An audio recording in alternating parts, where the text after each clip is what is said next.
abrir los ojos, cómo mostrarte que no todo está roto, y cómo hacer para iluminarte, cómo llenarte de amor por Guatemala, que está gritándote al oído. ¿Qué te pasa?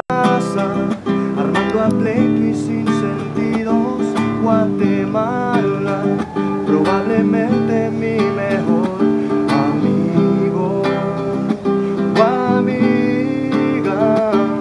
Guatemala, Guatemala, Guatemala, Guatemala, Guatemala. Guatemala, Guatemala, Guatemala, Guatemala, Guatemala. Guatemala, Guatemala, Guatemala, Guatemala, Guatemala.